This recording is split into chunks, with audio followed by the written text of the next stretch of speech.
Ребят, я вас очень прошу, никогда в жизни этого не делайте, это очень опасно. Говорят, здесь ничто не начинается и ничто не заканчивается. Здесь дыхание тысячелетий смешивается с ритмом мегаполисов и в каждом звуке улицы отголосок древних молитв. И чем глубже ты смотришь, тем больше понимаешь, эта страна не такая, как кажется. Здесь есть нечто, о чем я узнал, во что вы точно не поверите, когда услышите.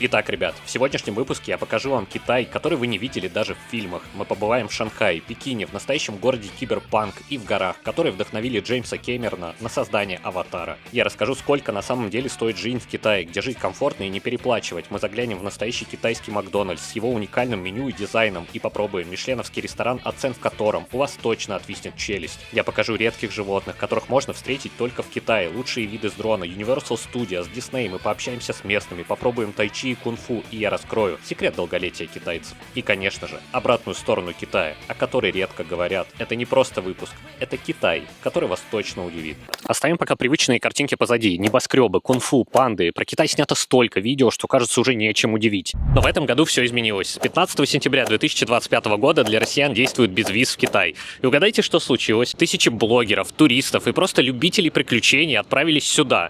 Кажется, что Китай становится новой меккой для путешественников из России и СНГ. Моя главная задача на данный фильм — это раскрыть феномен притягательности Китая, посмотреть, есть ли здесь действительно что-то уникальное и стоит ли сюда ехать. Давайте разбираться.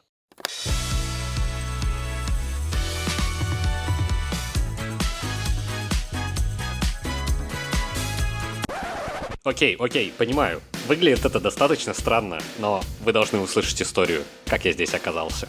Все началось в Шанхае, в одном из самых больших городов Китая, и в этом городе большое количество занятий для вас. Единственное, вы должны знать, куда смотреть. Вы думаете, что Шанхай оживает ночью, да? Город, ночные огни, неоновая подсветка, но не-не-не-не-не. Реальная вечеринка начинается в 6 утра. Большинство активностей происходит в китайских парках, где тысячи пенсионеров собираются вместе, и чем они занимались, всегда было загадкой до сегодняшнего момента. Но сначала я просто обязан познакомить вас с Шанхаем, городом, который удивит даже тех, кто видел все. Шанхай — это город, который никогда не спит. Здесь живет больше 26 миллионов человек, но несмотря на размер, он удивительно гармоничен. Порядок, чистота и бешеный ритм будущего. Первое, что бросается в глаза — его вертикальность. Все уходит вверх, башни, экраны, эстакады. Он не душный, он удивительно упорядочен, чисто, невероятно фотогеничен. Каждый угол, как кадр из фильма про будущее. Шанхай — это настоящая лаборатория технологий. И самое впечатляющее, как все это встроено в повседневную жизнь. Здесь буквально все работает через смартфон, от аренды самоката до покупки булочки в 7-Eleven.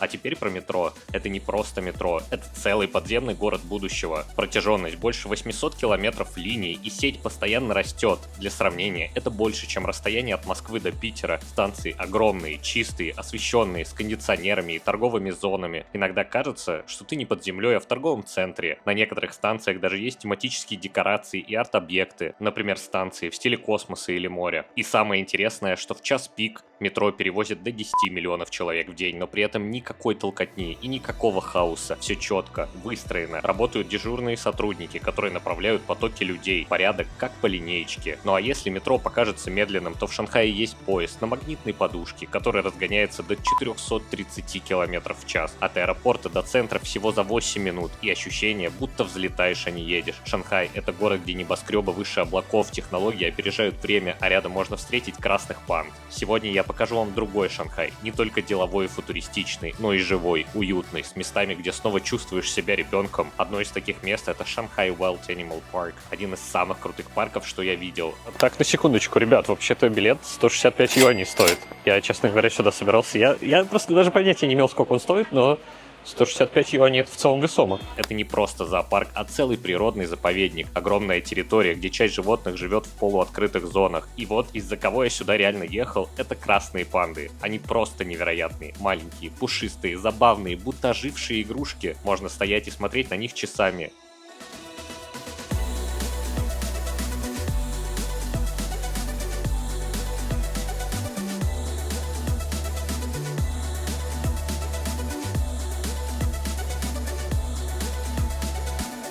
Просто как и хочется затискать, это вау, что за... Просто такие искренние эмоции, просто обалденные животные, я не могу. Для сравнения, если вы думаете, что в Пекине тоже есть зоопарк, то не спешите. Честно, пекинский зоопарк оставил неприятное впечатление. Старые клетки, мало места для животных, атмосфера какая-то грустная. Так что если выбирать, куда идти за эмоциями, точно Шанхай. А если ты хочешь больше эмоций, добро пожаловать в шанхайский Диснейленд. Baby, baby, you never really touched me lately. I get the feeling you're just not that into me no more. So, tell me, 'cause I can read your mind, I'm sorry. I need a little invite to your brain, just let me know. Это один из крупнейших Диснейлендов в мире и, кстати, единственный в материковом Китае. Да, людей здесь всегда много, но атмосфера просто магическая. Особенно вечером, когда включаются огни и начинается шоу замка. Даже если ты не фанат Диснея, ради этой атмосферы стоит прийти хотя бы раз. Но про индустрию развлечений мы еще поговорим. Итак, у меня есть план. Я отправляюсь в один из самых больших парков Шанхая, нахожу большую группу пенсионеров и, наконец, выясняю, чем они занимаются. И поскольку план уже разработан, то сейчас самое время, чтобы воплотить его в жизнь.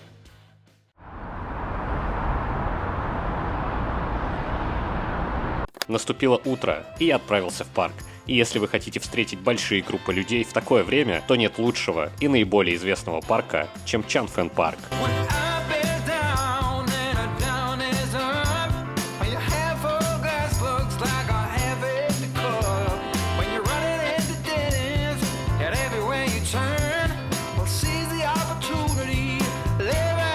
Здесь можно увидеть все. Художников с мольбертами у пруда, группы, плавно двигающиеся в ритме тайчи, пары, танцующие под старые мелодии и бегунов, которые будто знают каждую тропинку наизусть. Парк живет с утра и до заката. Особенно вдохновляют шанхайские пенсионеры. Активные, подтянутые, с искрой в глазах. Кажется, их секрет вечной бодрости кроется именно здесь, в утренних растяжках, дружеских партиях в шахматы и в ритме жизни, который не позволяет остановиться ни на день. Ходят слухи, что если провести в Чанфэн парке неделю подряд, начнешь улыбаться так же часто, как они. Вы знаете, все эти движения показались мне невероятно завораживающими. И главный вопрос, смогу ли я присоединиться или культурный пробел настолько велик?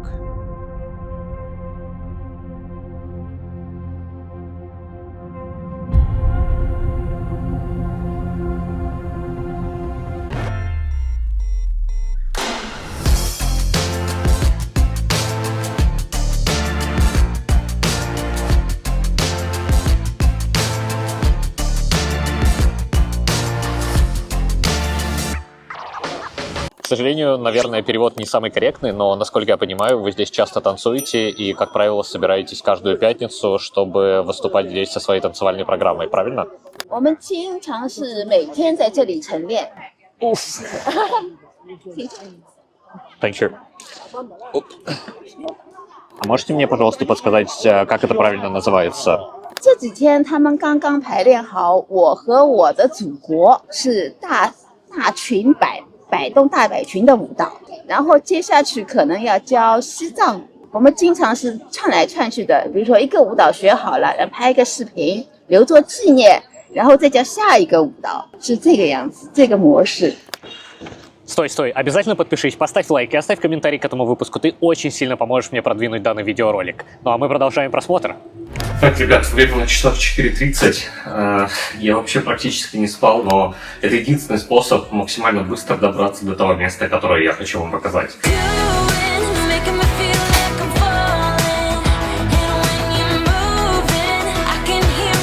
Уже светлеет, но чувствую себя просто как разбитая корыто.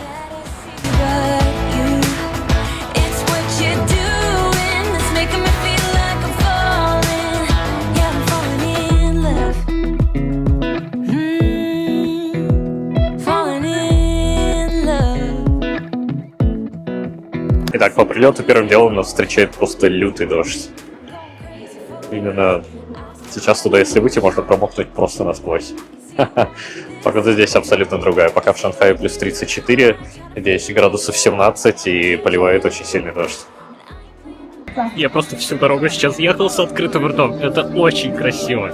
Дорога невероятная. Я приехал в место, оно еще более невероятное. Да, прохладно, но вау, как красиво.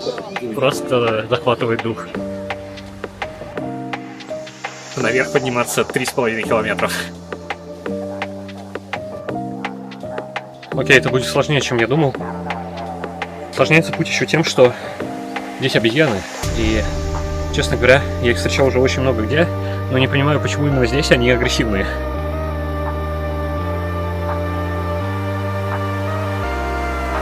Вот 300, ребят.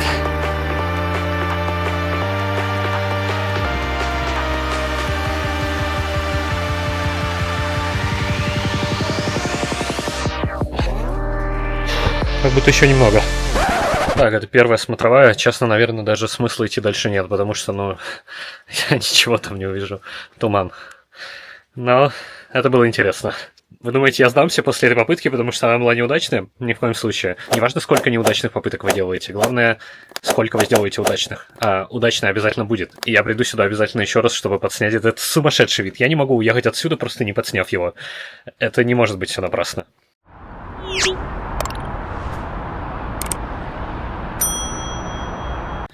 Вы же не думали, что после вчерашней попытки я просто возьму и сдамся? Нет, я приехал снова в парк, но уже к другому гейту, и, честно, здесь настолько живописно и просто сумасшедшая красота. Сразу рекомендую, если вы поедете в этот парк, ехать сюда именно в Middle Gate, потому что все остальные, насколько я понимаю, даже и рядом не стоят с ним.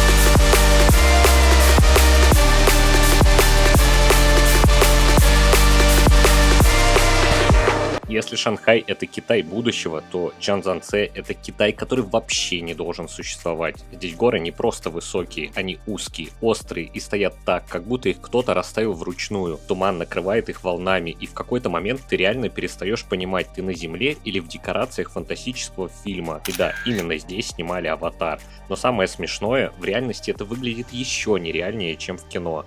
Каждый шаг как новый уровень в игре. Ты идешь по тропе, поворачиваешь голову и снова вау. И так раз за разом, пока слово «красиво» просто перестает работать. Здесь нет шума мегаполиса, нет спешки, нет ощущения времени. Только ты, горы и чувства, что природа здесь явно решила показать максимум. И в этот момент особенно остро понимаешь, насколько Китай разный. От стекла и бетона к камню, туману и абсолютной тишине. Чжанцзянце — это место, которое не объясняют. Его просто нужно увидеть.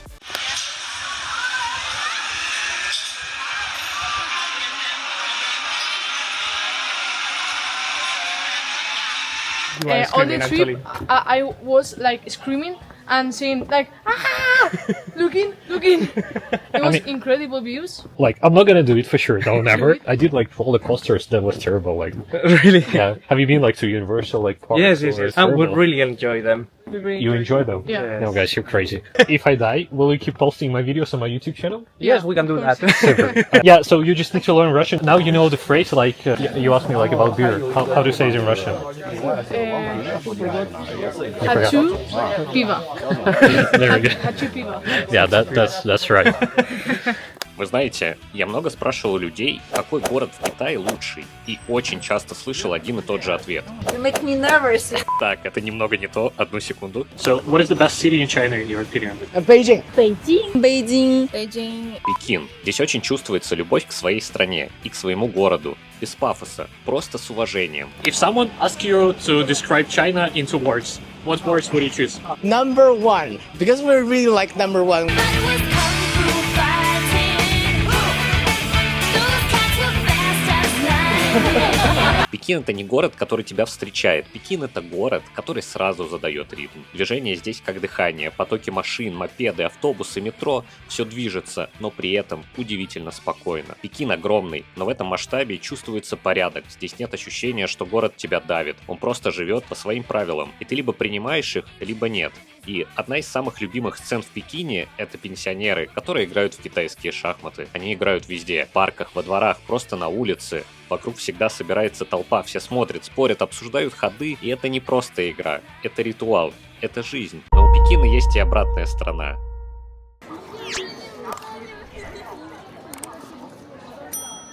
В храмах Пекина не зажигают свечи, здесь зажигают благовония. Они не горят, от них идет дым. И этот дым будто соединяет прошлое, настоящее и мысли человека. Здесь не нужно понимать, здесь нужно чувствовать.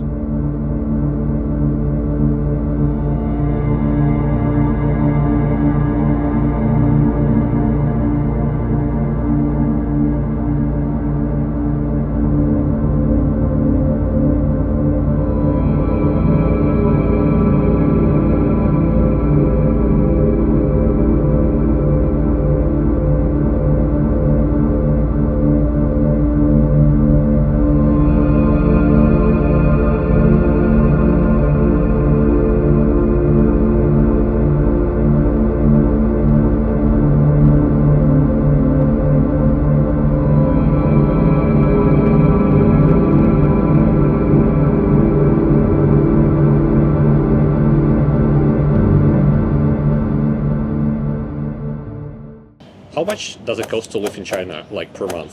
Per month, like in Oh, Beijing.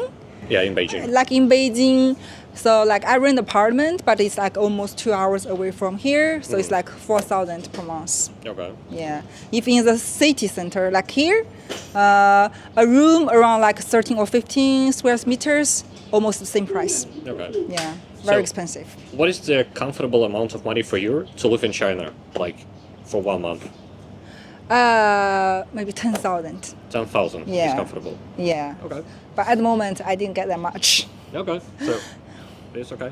И вы знаете, моя главная неожиданная рекомендация в Пекине — обязательно зайдите в китайский Макдональдс. Как бы странно это ни звучало, но он реально оформлен в стилистике Китая. Здесь есть сезонное меню, сделанное под известных китайских персонажей. Это не просто фастфуд, это часть местной культуры. Очень прикольно зайти, посмотреть и просто словить этот контраст. Итак, поехали, что у нас здесь? Различные сладости, которые я впервые вообще в своей жизни вижу. Обязательно сейчас все их попробуем.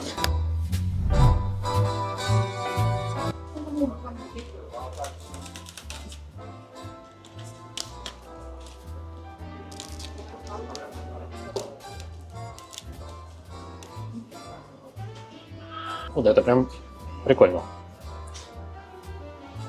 Я не совсем понимаю, что за начинка, но прикольно.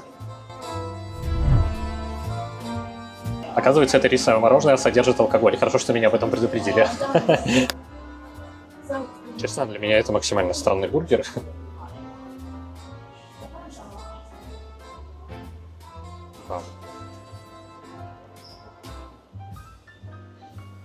Допускаю, что котлета свежая, хорошая, но, честно, ребят, до нашего Макдональдса даже не дотягивает.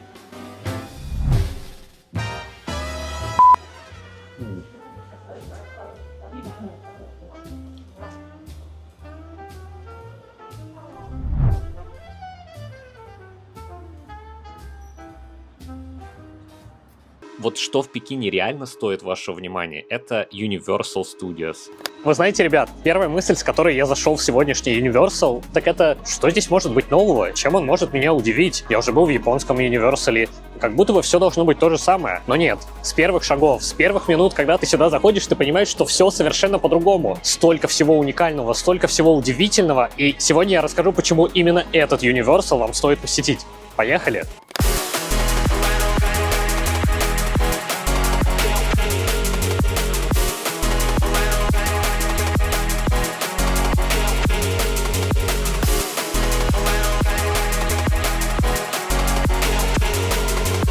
Это Это огромный парк развлечений, и он реально топовый. Здесь есть зона кунг-фу панда, она просто идеальна для посещения с детьми. Очень красивая, яркая, атмосферная, есть зона трансформеров, куча аттракционов, шоу, декорации. Короче, можно спокойно провести здесь целый день. Оно того стоит, 100%.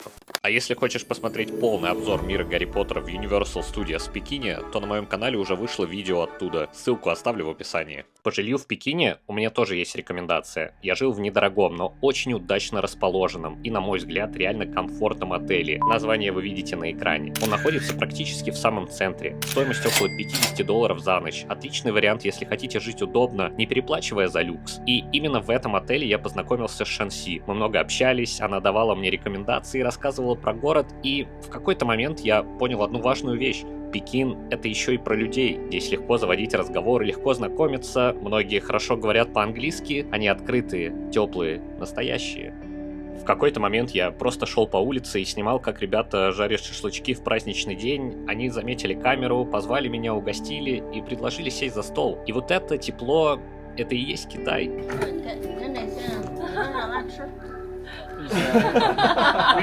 Hello.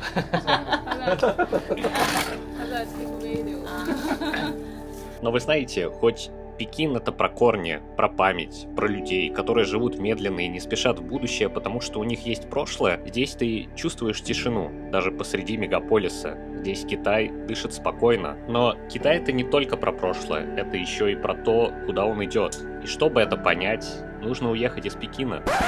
Но прежде, чем мы приедем в настоящий город Киберпанк, я должен вам рассказать про китайскую еду. Немного про китайскую еду.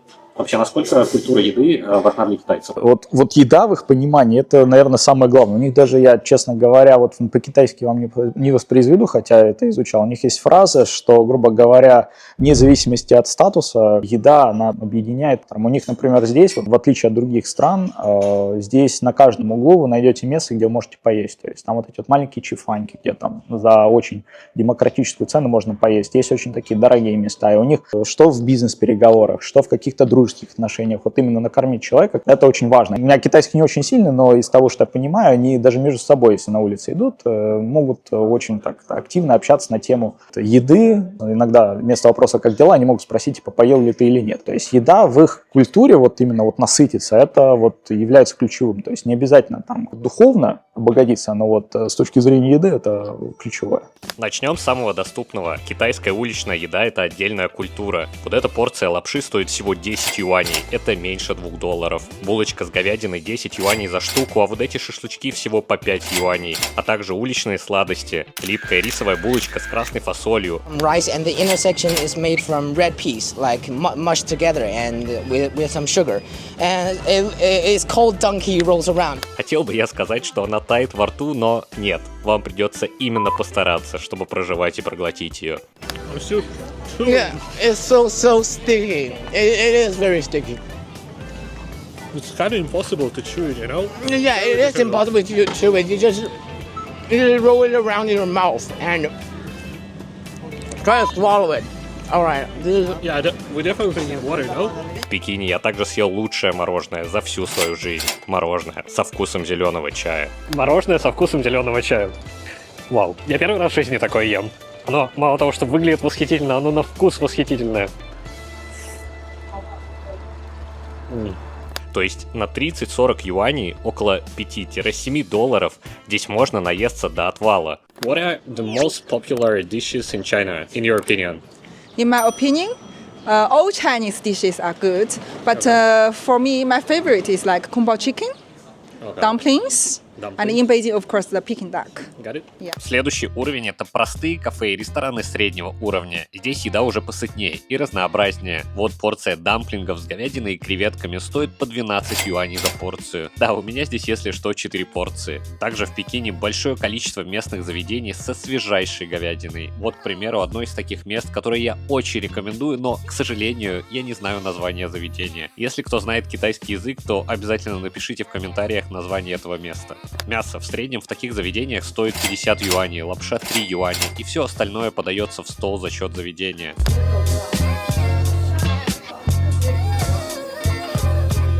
Ничем не уступает вообще говядине вагю, которую я пробовал в Японии. Просто великолепно. Ореховый соус настолько вкусный. Настолько, что я, видимо, буду здесь теперь есть каждый день. Получается, полноценный обед за 50-60 юаней — это примерно 8-9 долларов. Здесь уже собираются компании, и еда — это не только вкус, но и способ провести время вместе. Но прежде чем отправиться в дорогой сегмент ресторанов, я предлагаю сначала отведать традиционного китайского чая. Ведь чай в Китае – это не просто напиток, это ритуал, передающийся веками. Кто-то помнит, как дома лежала коробка китайского чая, купленного на подарок, и так ее никто никогда и не открывал. Наверное, у каждого это было. В Китае же чай пьют, ценят каждый лист, каждый момент. Белый чай, который я попробовал, стоит 178 юаней. Да, это пока самое дорогое, что было в выпуске, но могу сказать однозначно, оно того стоило. История чая началась в провинции Фуцзянь более 1000 лет назад. Сначала его заваривали императоры, потом простые люди, и так чай стал частью жизни всей страны. Сижу я, значит, издалека изучаю противника, как он играет в пинг-понг. Сейчас будет конкретная рубка. Вы думаете, у меня нет шансов, потому что это культурный кодекс, потому что у них это заложено с детства, они играют в пинг-понг? Вы абсолютно правы, но я дам битву.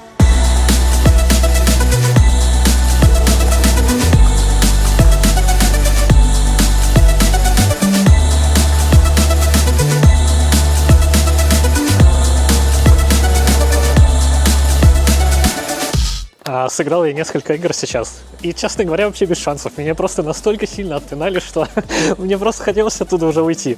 Но большое спасибо, что просто разрешили с ними поиграть, дали свои ракетки, приняли очень, очень все дружелюбно, классно, очень располагают люди. И, честно говоря, я даже дал небольшой бой. Каким-то чудом я в первой игре просто 5 очков выиграл, потому что они явно не ожидали. Стой, обязательно подпишись, поставь лайк и оставь комментарий к этому выпуску, ты очень сильно поможешь мне продвинуть данный видеоролик. Ну а мы продолжаем просмотр. Ну а если вы хотите разгуляться, то Китай предлагает и это. Как вы думаете, сколько может стоить ужин в мишленовском ресторане в Шанхае? Цена вас точно удивит, но об этом я расскажу в конце. А пока давайте посмотрим, что вообще входит в такой ужин. Здесь вас встречают длинные коридоры, украшенные мягким светом, словно ведущие не просто в ресторан, а в другой мир. Интерьер — это отдельное удовольствие, роскошные люстры из хрусталя, теплое дерево, золотистые акценты и тонкие детали в китайском стиле. Каждая мелочь будто подчеркивает, что вы пришли не просто поесть, а прикоснуться к искусству. Даже посуда здесь вызывает восторг. Хорошо, дорогих ресторанах, когда вы приходите, у вас сразу хорошие палочки, и здесь это чувствуется. То есть здесь палочки стоят дороже, чем все мои предыдущие походы в рестораны, ну как рестораны, кафе и местные заведения. Я заказал дегустационный сет, идеальный вариант, чтобы попробовать всего понемногу. Начинается он с мини-закусок, поданных под ароматный жасминовый чай, и вот уже на столе появляется грецкий орех в карамельном соусе с кунжутом, пожалуй, самое вкусное из всего вечера, хотя дальше будет не менее впечатляюще. Затем приносят димсамы, 4 штучки, каждая со своим характером и вкусом. После легкий, прозрачный суп с тонким ароматом морепродуктов. Основные блюда — это крабовое мясо с овощами, идеально сбалансированное по вкусу, и креветка во фритюре с хрустящей корочкой и нежнейшей серединой. Официанты здесь как актеры в театре вкуса в идеально выглаженных костюмах с безупречными манерами. Шеф-повара также можно увидеть в зале. И вот сидишь ты в этом зале, окруженный блеском, ароматами и звуками тихой китайской музыки. И невольно думаешь, сколько же стоит такой ужин? После всего увиденного кажется, что Китай уже ничем не сможет удивить, но потом ты приезжаешь в Чунцин и понимаешь, что ты попал в совсем другой мир.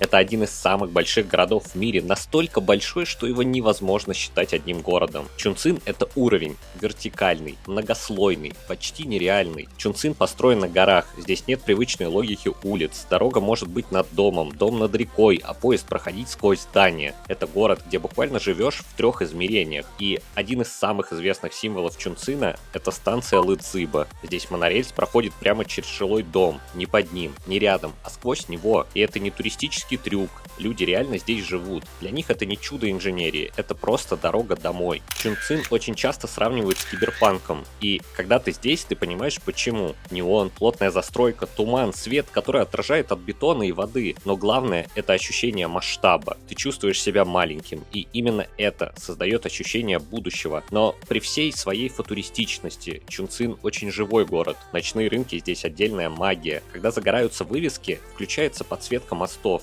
город будто просыпается второй раз. Здесь будущее пахнет едой, дымом, специями и обычной человеческой жизнью. Я жил в районе... Сами читайте, это очень сложно прочитать. В отеле с таким названием. Отличные апартаменты, приятный интерьер, шикарный вид, и все это за $18 в сутки. Я несколько раз продлевал аренду, потому что не хотелось уезжать. И в какой-то момент я уже отснял весь материал. Нужно было бронировать билеты в Сеул и ехать снимать большой выпуск про Южную Корею. Но я просто решил остаться. Почти еще на неделю. Чунцин — это не город для галочки, это город, который остается внутри. Город, где будущее уже случилось, но люди продолжают просто жить. И, возможно, именно так и должно выглядеть настоящее будущее. А хотя нет, ребят, мне все еще есть что вам сказать. Китай — это не просто страна, это напоминание о том, как далеко человек может зайти, если он перестает сомневаться в себе. Здесь сочетаются прошлое, которое не забыто, и будущее, которое уже наступило. От древних храмов до городов, напоминающих фантастику, и все это было построено людьми, у которых была цель. Людьми, которые не задавались вопросом, а стоит ли, а просто начали строить. И может быть, в этом и есть главный урок Китая. Не ждать, пока придет будущее, а идти к нему самому, шаг за шагом, метр за метром, как строят города, дороги, мечты. Ведь однажды ты проснешься и поймешь, что ты стоишь посреди своего Чунцина, города, который ты построил сам. В любом случае, разберемся.